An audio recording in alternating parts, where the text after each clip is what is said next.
नमस्कार दोस्तों, विद्याश्री एकेडमी में आप सभी का स्वागत है। भारत का डिफेंस जो सेक्टर है उसकी वर्तमान स्थिति क्या है रक्षा क्षेत्र की, उसको हम लोग देखेंगे। लेकिन उससे पहले ये किस सब्जेक्ट से रिलेटेड है, तो साइंस एंड टेक्नोलॉजी से। साइंस एंड टेक्नोलॉजी से याद रखना, प्रीलिम्स हो या मेंस हो, यहाँ पे सवाल यहाँ से पूछे जाते हैं। प्रीलिम्स में कम से कम 10 सवाल, कितने 10 सवाल, और मेंस में कम से कम 100 मार्क्स का साइंस एंड टेक्नोलॉजी से क्वेश्चन रहेगा, है ना। भारत के रक्षा क्षेत्र की वर्तमान स्थिति क्या है, इसके लिए हम लोगों को कुछ डाटा जो है वो खंगालना पड़ेगा। वीडियो को लास्ट तक देखोगे, आराम से देखोगे। भारत, आपको पता है, आज दुनिया का तीसरा सबसे बड़ा सैन्य बल है ना। थर्ड लार्जेस्ट हमारी मिलिट्री है। साथ ही 2024-25 में भारत का जो डिफेंस बजट है वो कितने लाख करोड़ का हो गया है, 6.2 लाख करोड़। अब आप समझ सकते हैं कि हमारा रक्षा बजट जो है वो कितना बड़ा हो गया है। सबसे बड़ी बात कि इसमें 70% लगभग इंडियन कंपनियों से खरीद पर जोर दी जाती है, यानी कि आत्मनिर्भर भारत डिफेंस। मान लो हमारा रक्षा बजट 6.5 लाख करोड़ का है, 6.2 लाख करोड़ का है। इसमें जो हमें प्रोडक्ट खरीदना है, अभी मैं बताऊंगा क्या क्या खरीदना होता है। जो प्रोडक्ट खरीदना है वो भारतीय इंडिजिनस प्रोडक्ट होना चाहिए, भारत में बने हुए उत्पाद होना चाहिए। 30% हम लोग बाहर से खरीदते हैं, ठीक है। कुछ और डाटा को, इस डाटा को याद रखना, कुछ और डाटा की ओर थोड़ा नजर बढ़ाओ। उत्पादन पे चलते हैं कि भारत में डिफेंस सेक्टर में जो इक्विपमेंट लगते हैं, चाहे मिसाइल हो, चाहे रडार हो, चाहे सेंसर हो, कंप्यूटर हो, उसका प्रोडक्शन भारत में क्या हो रहा है। तो याद रखिएगा, वर्तमान वित्त वर्ष यानी कि 24-25 में डिफेंस प्रोडक्शन भारत ने लगभग 1.75 लाख करोड़ का किया है, यानी 2 लाख करोड़ को हम लोग टच करने जा रहे हैं। जबकि 2014-15 में यही डाटा कितना था, 46,429 करोड़ रुपए का हम लोग उत्पादन करते थे। भारत सरकार ने वर्ष 2029 तक लक्ष्य रखा है कि इसे 3 लाख करोड़ तक हमें पहुंचा देना है। अब बात करेंगे निर्यात की। निर्यात में बढ़ोतरी हुई है। वित्त वर्ष 2024-25 में भारत का रक्षा निर्यात जो है लगभग 23,622 करोड़ के ऐतिहासिक स्तर पर पहुंच गया, जो 2014 में कितना था, लगभग 1,000 करोड़। यानी कि 1,000 से हम 23,622 करोड़ रुपया की जो छलांग लगाए, लगभग 2300% की छलांग लग गई। भारत अब 100 से अधिक देशों को, जिसमें कि अमेरिका, फ्रांस, अर्मेनिया शामिल है, उनको भी अब रक्षा का उपकरण दे रहा है। छोटे मोटे उपकरण जो है भारत निर्यात कर रहा है। वर्ष 2029 तक रक्षा निर्यात को कितना बढ़ा के करना है, 50,000 करोड़। कितना है अभी, 23,622। करना कितना है, 50,000 करोड़। रक्षा उत्पादन में लगभग 16,000 प्लस एमएसएमई है। एमएसएमई क्या होता है, मैंने एक क्लास में आप लोगों को बताया था। यानी कि जो भारत में डिफेंस सेक्टर में इक्विपमेंट को उत्पादन कर रहे हैं, वैसे कितनी कंपनियां हैं छोटी बड़ी, एमएसएमई 16,000 कंपनियां हैं।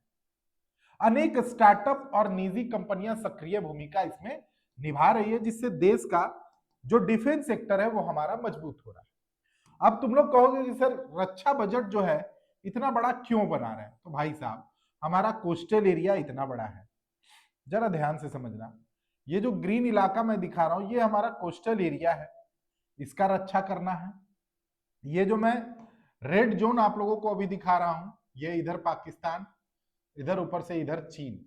अब इतने बड़े क्षेत्र में इधर बर्मा, इतने बड़े क्षेत्र में हमें क्या करना है, डिफेंस के इक्विपमेंट जो है, साजो सामान जो है रक्षा का, वो तैनात रहेगा, तब तो देश सुरक्षित रहेगा।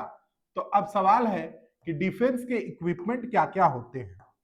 तो इक्विपमेंट में सिंपल आप बांटिए कि मान लीजिए 4 बिंदु में इसको समझेंगे। एक, अंतरिक्ष, जरा ध्यान से इसे समझना, इसे समझ लिए पूरा डिफेंस समझ लोगे। अंतरिक्ष। दूसरा, जल सेना, है ना, जल सेना। थल सेना, वायुसेना। वायुसेना को क्या चाहिए भाई? एयरक्राफ्ट चाहिए। जल सेना को क्या चाहिए? एयरक्राफ्ट चाहिए, ठीक है। लेकिन वायुसेना को क्या चाहिए? फाइटर प्लेन चाहिए। थल सेना को क्या चाहिए? बंदूकें चाहिए, है ना। कुछ ऐसे इक्विपमेंट हैं जो इन तीनों को चाहिए, जैसे मिसाइल। जैसे मिसाइल अभी आपको एक एक करके बताएंगे कि डिफेंस सेक्टर में कितने सारे इक्विपमेंट होते हैं, ठीक है। इसलिए वीडियो को लास्ट तक देखना। ये डाटा है, इसको नोट डाउन कर लेना, दिमाग में रखना, कोई भी अगर पूछेगा फटाफट से जवाब दोगे। भारत में जो मुख्य चुनौतियां हैं, यही आज का हमारा सबसे फोकस एरिया होगा, जिसे आप लोगों को समझना है। हाई इंड टेक्नोलॉजी, उच्च स्तरीय तकनीक की कमी है। भारत अभी भी महत्वपूर्ण तकनीकों में आत्मनिर्भर नहीं है, जैसे जेट इंजन टेक्नोलॉजी, है ना। कावेरी इंजन अब तक पूरे तरीके से तैयार नहीं हो पाया जो भारत का है। जेट इंजन क्या होता है तो देखे होगे, ऐसे देखो, ये वाला जो प्लेन रहता है ये देखे होंगे, फाइटर, है ना, जो इस तरीके का रहता है। रनवे पे बड़ा जबरदस्त ये ऊपर देखते हो ना, फाइटर प्लेन उड़ता है। यहाँ पे इसके पायलट जो है वो बैठे रहते हैं। जैसे मान लो तेजस, क्या तेजस, अभी हाल ही में न्यूज में था तेजस, दुबई में एयर एक्सपो हो रहा था, उसमें तेजस का एक्सीडेंट हो गया। इसमें जो पायलट थे उनकी भी देहांत हो गई। तो भाई जेट इंजन, अब ये जो प्लेनवा उड़ता है इसका जो यहाँ इंजन लगा रहता है ना, दोनों इंजन भारत नहीं बना पाया है अभी तक। और यही इंजन जो है भारत अमेरिका से लेता है, कभी रशिया से लेता है, ठीक है। एक ये सबसे बड़ा कमी है। उन्नत रडार और सेंसर, यानी कि भारत के ज्योग्राफिकल एरिया में कोई उड़ के आ जाए मिसाइल, तो वो जो एडवांस टेक्नोलॉजी का रडार हो, जो इस मिसाइल को सेंस कर सके कि भैया यहाँ से मिसाइल आ रहा है, और अचानक से जो है यहाँ का एडवांस सिस्टम AAD, है ना, ये एडवांस सिस्टम जो है तुरंत मिसाइल को ऑफर करेगा कि भैया देखो मिसाइल उधर से आ रहा है, ये तुरंत सिस्टम ऑन होगा और तुरंत एक मिसाइल ऊपर हवा में जाएगी और इस हवा में ही उस मिसाइल को मार देगी, दुश्मन के मिसाइल को। लेकिन ये टेक्नोलॉजी भारत ने S-400 का नाम से सुने होंगे, जब ये भी पाकिस्तान के साथ वॉर हो रहा था, बहुत न्यूज में था। तो S-400 भारत ने किससे लिया? रूस से लिया S-400। भारत अभी इस तरह का टेक्नोलॉजी अपने पास डेवलप नहीं कर पाया है। इलेक्ट्रॉनिक वारफेयर सिस्टम, यानी कि जो भी गैजेट्स होते हैं छोटे बड़े, high end missile guidance system, इन तमाम चीजों पे अभी रिसर्च चल रहा है, लेकिन जो मेन इक्विपमेंट है वो विदेशों से आते हैं। पनडुब्बियों के लिए एयर इंडिपेंडेंट प्रोपल्सन, ये भी जो है भारत की मुख्य चुनौतियों में शामिल है। इन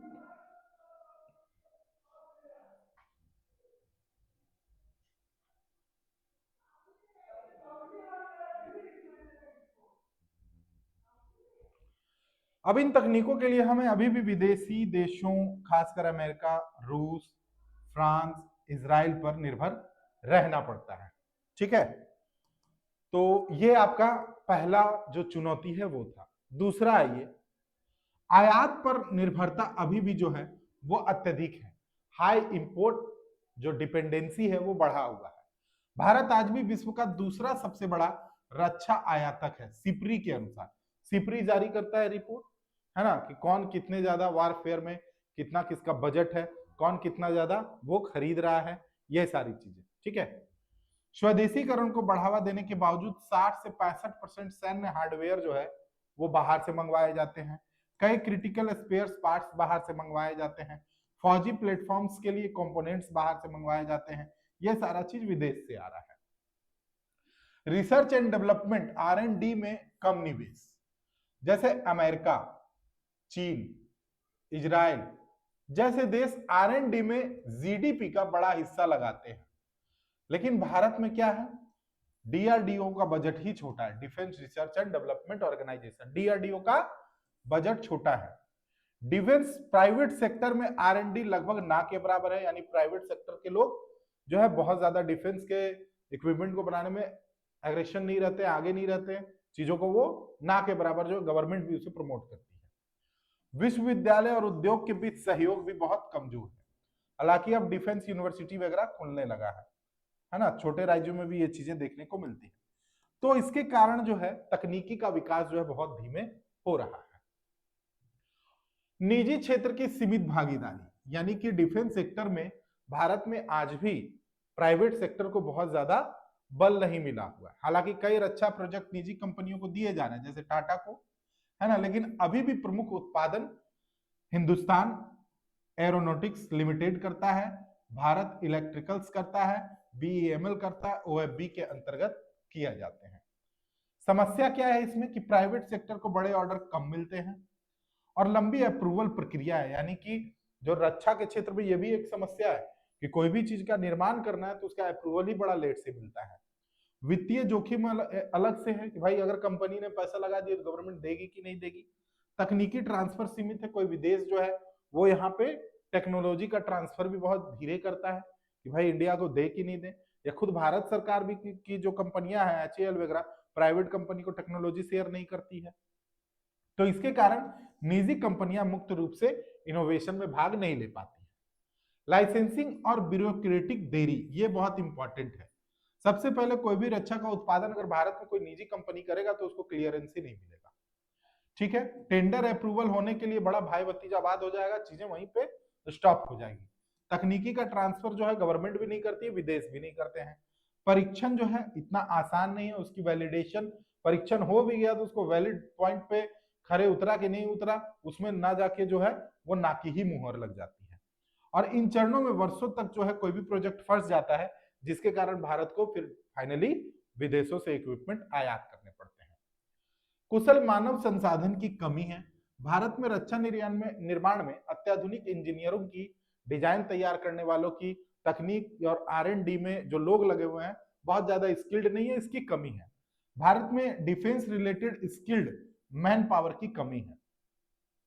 डीआरडीओ और उद्योग के बीच जो है समन्वय कमजोर है।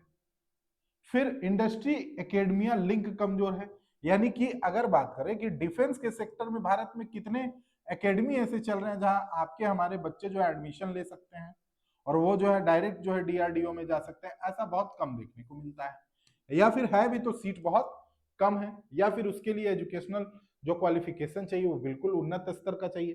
तो भारत के लोग जो है उतना स्किल्ड नहीं है इस विषय में, बहुत ज्यादा क्वालिफाइड नहीं, वेल मेंटेन्ड नहीं है, जिसके कारण जो है स्किल लोगों की संख्या वहां पे कम है। सातवां अगर देखें, विदेशी कंपनियों से सीमित तकनीक का ट्रांसफर, यानी ट्रांसफर ऑफ टेक्नोलॉजी बहुत लो है। अब मान लीजिए अमेरिका है, तो भाई यूएसए क्यों चाहेगा कि भारत जो इंजन यूएसए से ले रहा है भारत खुद बनाने लगे। तो भारत बोलेगा हमें टेक्नोलॉजी दो, बोलेगा टेक्नोलॉजी नहीं देंगे, जितना इंजन चाहिए उतना ले लो। तो टेक्नोलॉजी का जो है वो पूरे वर्ल्ड में सीमित जो है वो ट्रांसफर होता है, इसको टीओटी यानी कि ट्रांसफर ऑफ टेक्नोलॉजी बहुत लो है। रक्षा उत्पादन की गुणवत्ता और मानक, ये क्या है। अब आपके यहाँ जो प्रोडक्ट बन रहा है, आपने मान लीजिए एक मिसाइल बनाया, अब उस मिसाइल की जो गुणवत्ता है या जो मानक है विश्व में, उस पर वो खरे उतरता है कि नहीं। अब जैसे ब्रह्मोस आपने बनाया, बराक बनाया, बराक इजराइल के साथ मिलकर बनाए, ब्रह्मोस रसिया के साथ मिलकर बनाए, इनका मानक ठीक है। लेकिन अब वैसा कोई मिसाइल जो है डीआरडीओ अपने मन से अगर बना लिया तो उसका मानक पूरे विश्व के मानक में फिट बैठता है कि नहीं, ये एक बड़ा चुनौती निकल के सामने आ जाता है। आठवां चुनौती यहाँ पे आपका कंप्लीट हुआ। नौवां चुनौती क्या है, वित्तीय संसाधन की कमी। डिफेंस सेक्टर जो है एक बहुत महंगा क्षेत्र है। अगर एक मिसाइल छोड़ दिया गया तो मानिए उसमें 2-3 करोड़ का वो मिसाइल होता है, छोटा मिसाइल भी 2-3 करोड़ की लागत से वो तैयार होता है। तो डिफेंस सेक्टर में पैसा लगाना भी एक महंगा एरिया माना जाता है। नए हथियार सिस्टम, परीक्षण की सुविधाएं, रिसर्च एंड डेवलपमेंट प्रोजेक्ट, इन सब के लिए जो निवेश है भारी मात्रा में चाहिए होता है। और भारत जैसा जो मिडिल क्लास जो यहाँ पे पॉपुलेशन है, उनके लिए ही इतनी योजनाओं में खर्च कर दिया जाता है कि बाद में जो बचे पैसे हैं वो डिफेंस सेक्टर में लगाने में कम पड़ जाते हैं, जिसके कारण भारत सरकार को क्या करना पड़ता है, लोन उठाना पड़ता है। 10वां जो बड़ा चुनौती है, बड़े पैमाने पर उत्पादन क्षमता की कमी। भारत कई हथियारों को छोटे पैमाने पर बना पाता है, लेकिन बड़े पैमाने पर निरंतर और समय पर उत्पादन नहीं कर पाएगा।